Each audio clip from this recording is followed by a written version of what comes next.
Subscribe करंतु विपिन बिहारी सामल channel को press करंतु पाखरे थिबा बेल आइकन को जा फल रे प्रतिदिन अपलोड होउथिबा आध्यात्मिक कथावस्तु को आपण माने सुनि परिबे। ओम गुरुदेवाय नमः। ओम गुरुदेवाय नमः।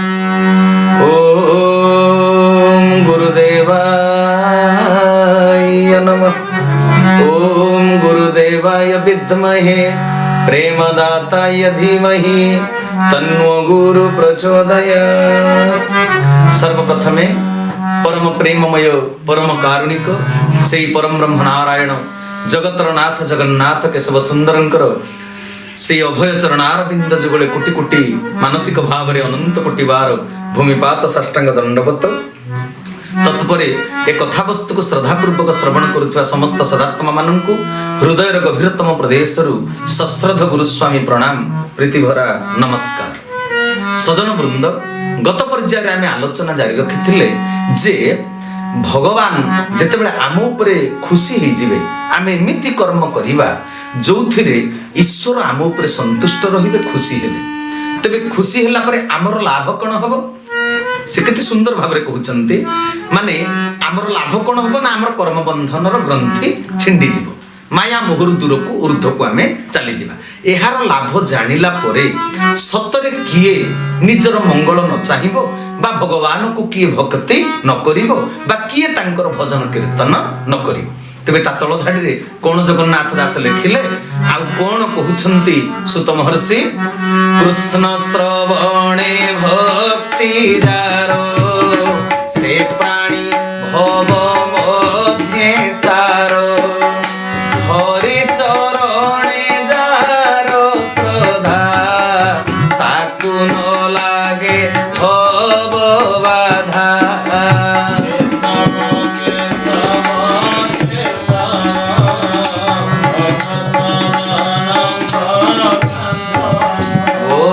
आनंद भगवान की कहले कृष्ण श्रवणे भक्ति जारो से प्राणी भव मध्य सार। आहा भगवान को सहित संपर्क रक्षा हेले भक्तर कौन लाभ हुए ना जगत रे भक्ति भी हो जाए भक्त हो जाए जगत जीता।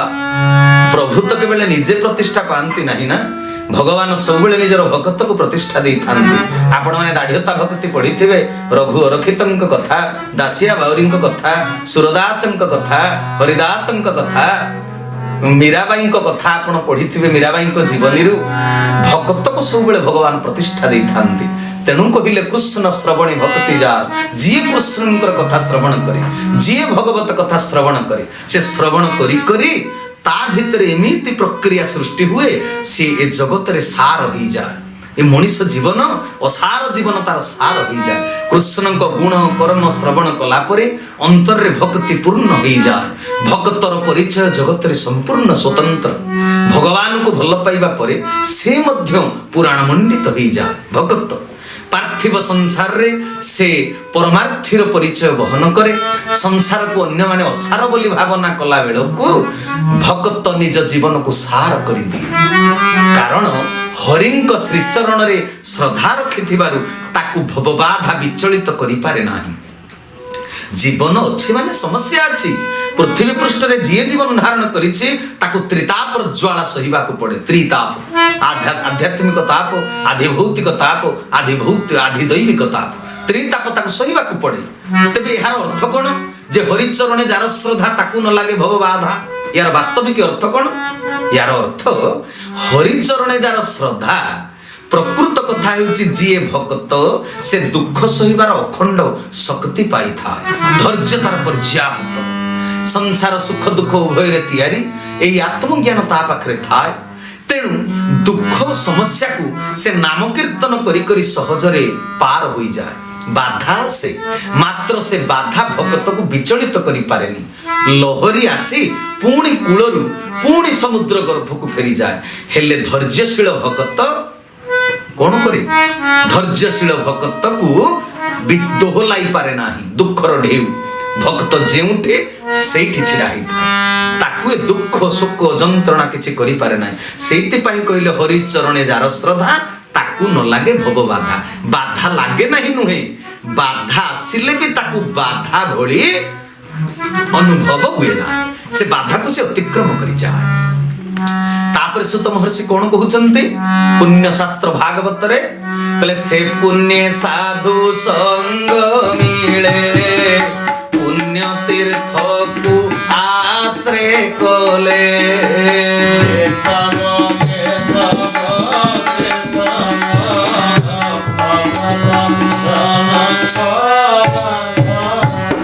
कले दुख सही धैर्य धरी हरिंक श्रीपाद पद्म रे जी मन निवेश करी थाए से भक्त होउची पुण्यवंत से पुण्यवंत भक्त को सर्वदा साधु संग करिवार सुजोग मिले कले से पुण्य साधु संग मिले को पुण्य भगवान को भक्ति करी जते बेले हरिचरण रे श्रद्धा रखी भवबाधा को जते बेले अतिक्रम करी जाए जो पुण्य अर्जन करे से पुण्य शरीर भितरे एमिति भावना जागृत करे एमिति ताकू आशीर्वाद मिली जाए कल्याण मिली जाए ताकू सबु बेले साधु संग मिले जेमिति खराब लोक को खराब लोक मिली जानती जेमिति निशाग्रस्त मनुष्य को निशाग्रस्त मनुष्य मिली जानती सेमिति भक्त को सदा सर्वदा साधु संग करिवार सुजोग मिले भगवान कृपाद पद्म सृष्टिर सर्वश्रेष्ठ तीर्थ स्थान से पुण्य तीर्थ को आश्रा करिथिले भक्त गहन रे साधु संग रे समय बितेइबार अवसर मिले नहले संसार जंजाल रे माति गले आउ साधु संग करिवार अवसर मिलिबो नाही से सेति पई कहउचंती ता तळ धाडी रे मध्य सुत महर्षि केडे सुंदर भाव कहउचंती हे सौनक आदि ऋषिगण तेबे से हरि रस रसे भक्तंक संगे जेबे मिसे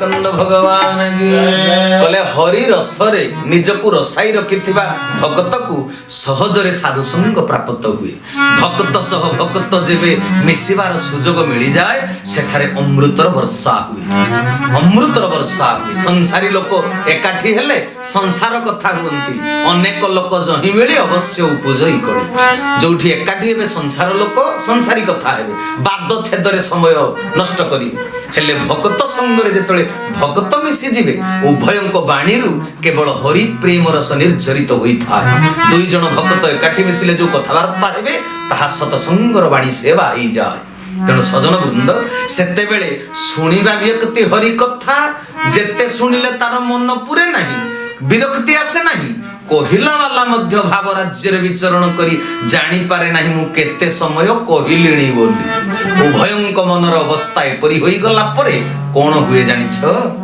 सुत महर्षि कहउचंती भक्ता श्रोता जेतले उभय संग होई जिवे साधु संग रे साधु मिसी गले भक्त संग रे भक्त मिसी गले कहिला वाला सुनिला वाला एकाठी होई गले उभय हरि चरित रे मन रखिचंती से माने एकाठी होई गला परे कोन हुए मनर अवस्थाटा कोन हुए कहिला वाला रो आ सुनिला वाला रो कृष्णर कथा जे सुनंती बदने महिमा गुणंती ताहांको हृदय बसे सर्व अशुभ फल ध्वंसे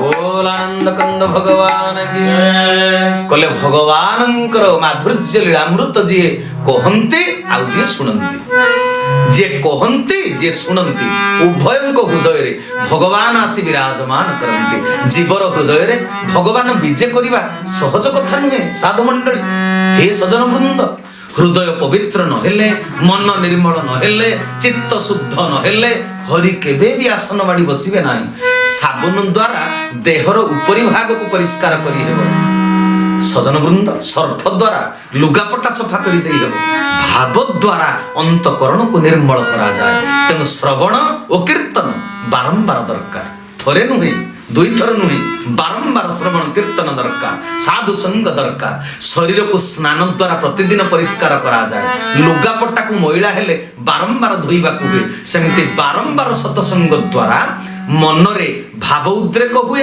ଭାବ ଦ୍ୱାରା ହୃଦୟ ପବିତ୍ର ଓ ନିର୍ମଳ ହୋଇଯାଏ। ହୃଦୟ ପବିତ୍ର ଓ ନିର୍ମଳ ହୋଇଗଲେ ହରି ଆସି ବସତି ସ୍ଥାପନ କରନ୍ତି। ହୃଦୟରେ ହରି ବିରାଜମାନ କଲା ମାତ୍ରେ ଧୀରେ ଧୀରେ ଜନ୍ମ ଜନ୍ମାନ୍ତର ବାଦ ଗଚ୍ଛିତ ଥିବା ଅମଙ୍ଗଳ କ୍ରିୟା ଗ୍ରନ୍ଥି ମୋଚନ ହୋଇଯାଏ। ଜନ୍ମ ମୃତ୍ୟୁର ଆବର୍ତ୍ତନ ସମ୍ପୂର୍ଣ୍ଣ ସମାପ୍ତ ହୋଇଯାଏ। ତେଣୁ ପ୍ରତ୍ୟେକ ମଣିଷର ଭଗବତ ଗୁଣ କୀର୍ତ୍ତନ ପାଇଁ ଇଚ୍ଛା ଦୃଢ଼ କରିବା ଆବଶ୍ୟକ। ତା ସହିତ ପ୍ରଗାଢ଼ ଶ୍ରଦ୍ଧା ରହିବା ମଧ୍ୟ ଆବଶ୍ୟକ।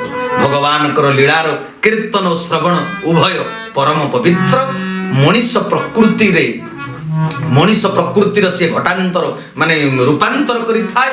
ମଣିଷ ପ୍ରକୃତରେ ଶୁଣେ ନାହିଁ ବା କହେ ନାହିଁ, ମାନେ କହିଲା ବାଲା କହେ ନାହିଁ ବା ଶୁଣିଲା ବାଲା ଶୁଣେ ନାହିଁ। ମନରେ ଯେତେବେଳେ ଭଗବତ ସାନ୍ନିଧ୍ୟ ପାଇଁ 100% ବ୍ୟାକୁଳତା ଆସେ, ଭଗବାନ ନିଜେ ଆସି ବକ୍ତାର ହୃଦୟରେ ବସି କୁହାନ୍ତି, ଶ୍ରୋତାର ହୃଦୟରେ ବସି ଶୁଣାନ୍ତି। ସେତେବେଳେ ଶ୍ରୋତା ବକ୍ତା ଉଭୟ ଜୀବାତ୍ମାଙ୍କ ଭିତରୁ ଅଶୁଭ ସଂସ୍କାର ଗୁଡ଼ିକ ଦୂର ହୋଇଯାଏ। সকল অশুভ ধ্বংস হয়ে যায় হৃদয় ভিতর, মন ভিতর, অন্তর ভিতর। তেণু হে সজন বৃন্দ, তেণু সুত কোণ কহিলে কলে তাহাঙ্ক হৃদয় হরি বসে সর্ব অশুভ ফল ধ্বংসে। সকল অশুভ ফল গুড়িক অন্তর ভিতর, হৃদয় ভিতর ধ্বংস হয়ে যাতে। তাপরে সুত মহর্ষি পুଣି কোণ কহুচন্তি কলে সে পুণ্য শ্রবণ কীর্তন বেদে কহন্তি মুনি জন সাধু জনঙ্ক মিত্র হরি এণু ভগত কু আদরি।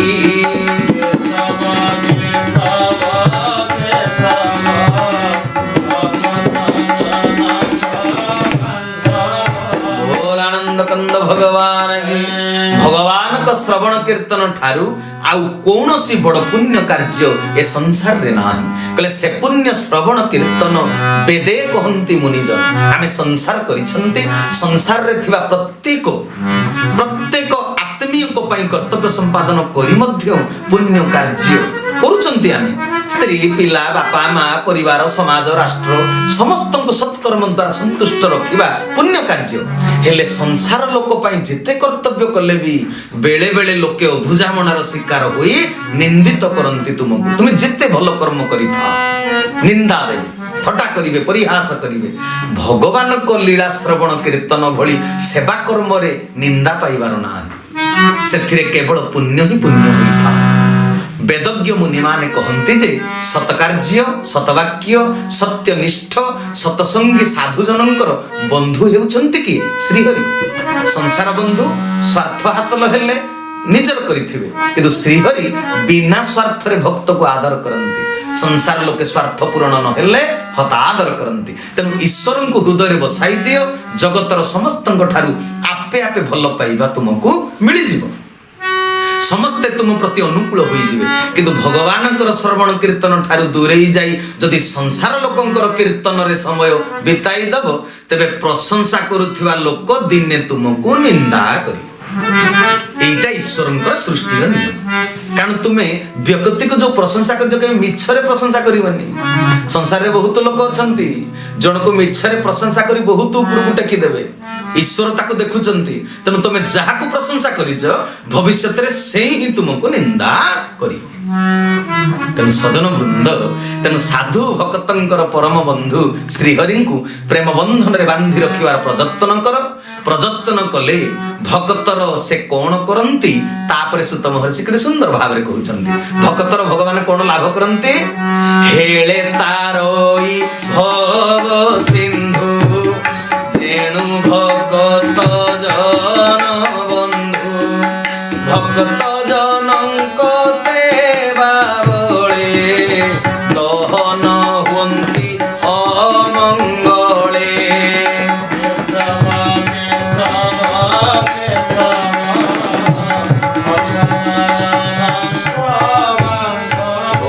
ଭକ୍ତବତ୍ସଳ ଭଗବାନ କି।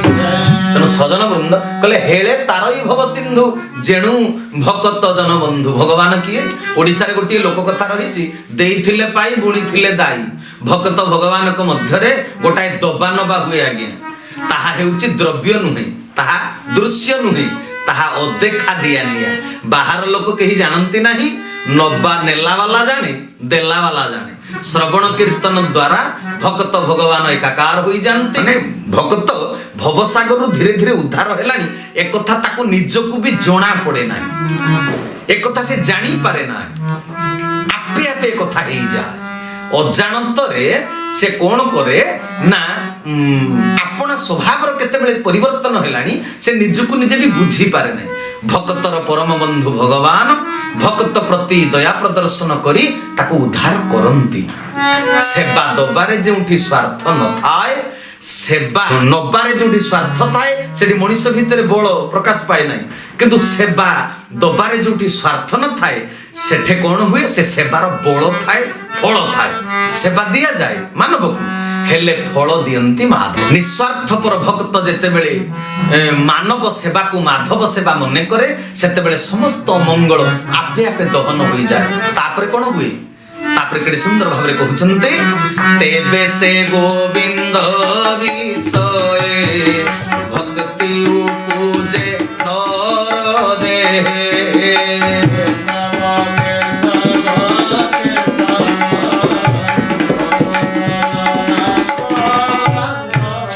बोल भक्तवत्सल भगवान की।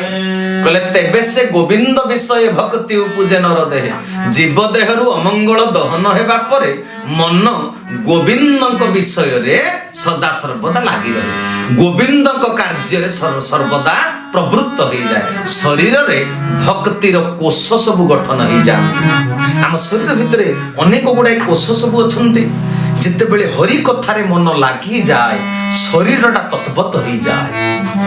अंतर भितर शरीर माने देहरे जो अनेक कोष रहंती भक्तिर कोष गुड़ाक सब गठन हो जाती। भक्तिर कोष गुड़िक जाग्रत होला परे पुणी की परिवर्तन हुए ता तळ धाडी रे पुणी कहउचंती, स्वभावे रजत मधुई कामादि जेते रिपु थाई चित्तु बाहर होई जानती सात्विक गुण आवरंती।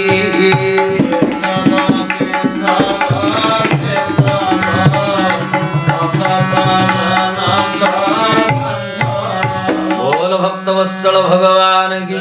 आज्ञा भागवत रे जो चारि धाडी बुझिबा बड़ कष्टकर व्यापार। एबे जो चारि धाडी कथा मु कहि जोटा जगन्नाथ दास उल्लेख करछि, बोले स्वभावे रजतम दुई कामादि जेते रिपु थाई चित्तु बाहर होई जानती सात्विक गुण आवरंती। ए चारि धाडी रे विराट कथा वस्तु लुचिकी रहिछि। जीवर स्वभाव एई सत्व रजतम तीनोटी गुण द्वारा प्रभावित। आपण माने जानिथिबे त्रिगुण रज करे धरि मृगी न चाहि नर हरि। जीव मध्य रे एई त्रिगुण को ईश्वर ही देइचंती।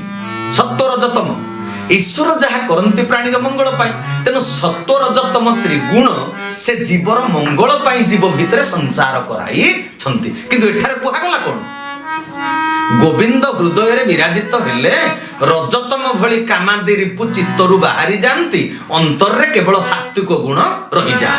एठी कुहा गला एठारे बुझिबा दरकार त्रिगुणर कार्यधारा कोन। सत्व गुण हेउची दैवी गुण, तम गुण हेउची दैत्य गुण।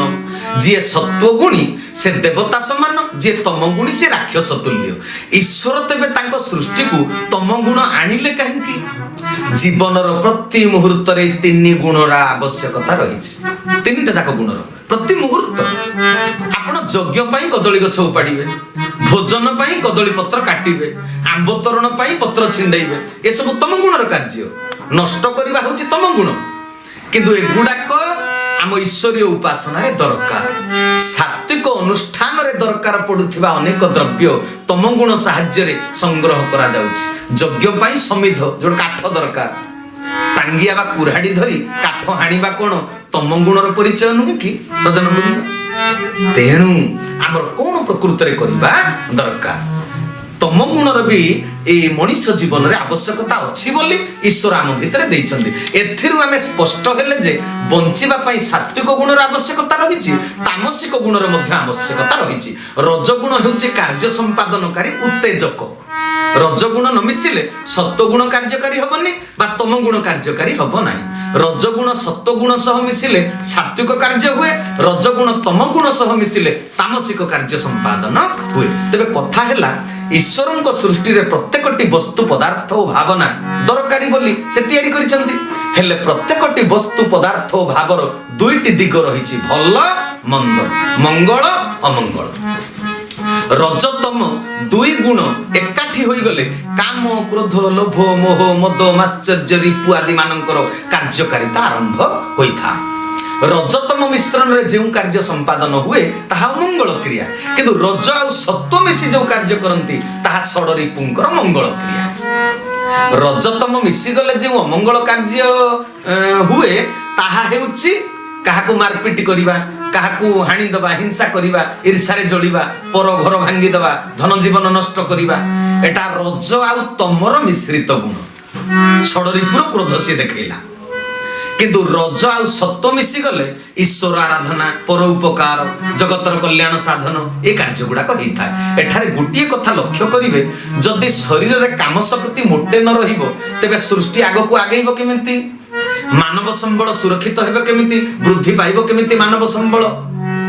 तेणु सजन वृंद प्रत्येकटी जिनिसर कार्यकारिता को बुझिबा दरकार। मन ध्यान दे टिके श्रवण करिवे। तेणु एठारे सूत कोन कहिले कि कहले स्वभावे रजतम दुई कामादि रिपु जेते थाई चित्तु बाहर होई जानती सात्विक गुण आवरंती। काम शक्ति तो दरकार। प्रभु हृदय रे विराजमान करले चित्तरु कामना बाहरी जाए, तेबे तो बड़ असुविधा कथा। एठारे कामना बाहरी जाए, यार अर्थ कोन? एठारे कोन दर्शन तत्व रहिछि ताहा एक गभीर अनुशीलन। कामर मंगल क्रिया द्वारा वंश रक्षा हुए, सृष्टि रक्षा हुए। निज स्त्री ठारे संतुष्ट रही एक पत्नी व्रत पालन करी सुसंतान निर्माण करिबा काम शक्तिर सदुपयोग मंगल क्रिया। पर नारी की चाहिबा व्यभिचार रे मातिबा, काम उत्तेजनार शिकार होई निंदित कर्म करिबा अमंगल क्रिया। प्रभु हृदय रे बसी गला परे काम रिपुर एई अमंगल भावना चित्तरु बाहरी जाए। एई कथा सुत महर्षि कहउचंती, जगन्नाथ दास लिखिछन। सेमिति क्रोधर मंगल अमंगल दुईटा क्रिया रहिछि। क्रोधर मध्य मंगल क्रिया अमंगल क्रिया दुईटा जाक अछि। रजतम गुण मिसी गले क्रोध हानिबा मारिबा करिवो, धन जीवन नष्ट करिवो, किंतु सत्व गुण सह रज गुण मिसी गले क्रोध मंगल करिवो। क्रोध संपूर्ण त्याग कला भली जिनिस नुहे आज्ञा, ताहा दरकार बोली शरीर रे प्रभु देइचंती। पुअर परीक्षा पाखै गलानी, से निर्भय रे खेलुची, विद्यालय को जाउ नाही कि पाठ पढु नाही। बापा क्रोध प्रकाश करी पुओ को दुई चापुडा दबा परे से पाठ पढुची। बापार क्रोध एठारे पुअर मंगल पई विनियोग हैला। अन्यर धन को लोभ करिबा अमंगल, किंतु छातरे मुगबिरी हरड सुखुची कि बाहर सार्ट पैंट सुखुची, वर्षा आसिला, से द्रव्य प्रति आसक्ति आ लोभ करिबाटा साइतिबा सजाड़ी कर रखिबा, एटा होची लोभर मंगल क्रिया। तेबे लोभ न रहिले निज धन को सुरक्षा देबा को इच्छा हेबो नाही। तेनु प्रभु हृदय रे बसिले षडरिपुर काम क्रोध लोभ मोह मद माश्चर्यर मंगल क्रिया रे मनीष प्रवृत्त हेबो। अमंगल क्रियार भावना चित्तरु बाहरी जीव। एटा मो गुरुंक दर्शनरु मु आपण मानक निकटरे उपस्थापना कली। सत्व गुण को आश्रय करी प्रत्येक कार्य गुडी को करि चलिले तापरे कोण हुए सुत महर्षि कोण कहिसंती परवर्ती अध्याय रे आमे आलोचना करिबा। तबे सजन वृंद आज रे कथा वस्तु को विश्राम देली। मो कथा जदि आपण मानको भलो लागु थाए ए चैनल को निश्चित रूप रे सब्सक्राइब करिवे। आ कथा जदि भलो लागु थाए लाइक करिवे, आ अन्य मानको मध्ये शेयर करिवे। आ भलो कि मंद कोण आपनकर आ जानिबा को इच्छा होची कमेंट करिवे। तेबे समय अनुसार आज रे कथा वस्तु को विश्राम देली। समस्त को विदाय कालीन सप्रेम गुरु स्वामी प्रणाम, प्रीति भरा नमस्कार। हरि ओम तत्सत। श्री केशवार्पणमस्तु। श्री केशव शरणम, श्री गुरु स्वामी शरणम, श्री चरमनाथ शरणम।